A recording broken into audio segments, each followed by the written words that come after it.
Hello again. I decided to proceed a little. The backside that we can see here with the thermal compound is actually all the negative terminals, and it looks like this.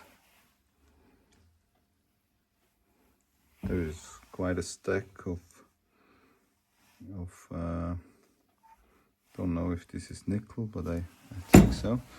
And on the positive contacts on the plus side, there is only like a narrow connection, which I think also acts as a fuse in these packs.